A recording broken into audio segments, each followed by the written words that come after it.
Welcome.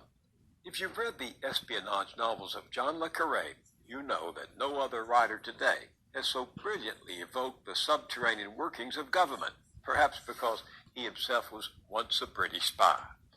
Le Carré has a name for that invisible labyrinth of power. He calls it the deep state.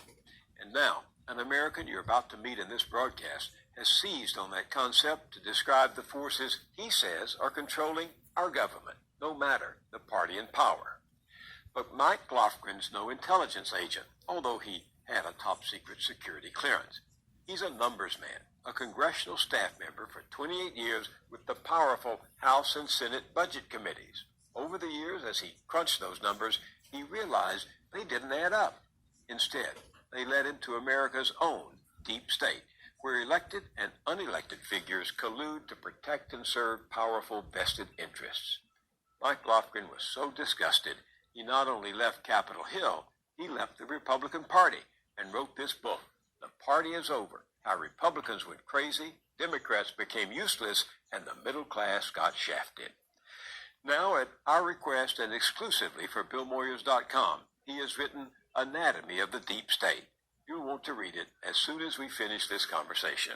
Mike Lofgren, welcome. Good to be here again, Bill. This is a difficult subject to talk about. It would be easier if it were a conspiracy you're describing, but that's not the case, is it? No, I'm not a conspiracy theorist. This is not some cabal that was hatched in the dark of night. This is something that hides in plain sight. It's something we know about, but we can't connect the dots, or most people don't connect the dots. It's kind of a natural evolution when so much money and political control is at stake in the most powerful country in the world.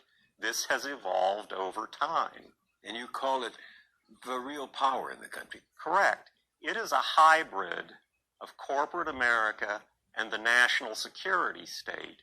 Everyone knows what the military-industrial complex is, since Eisenhower talked about it in his farewell address. We must guard against the acquisition of unwarranted influence, whether sought or unsought, by the military-industrial complex.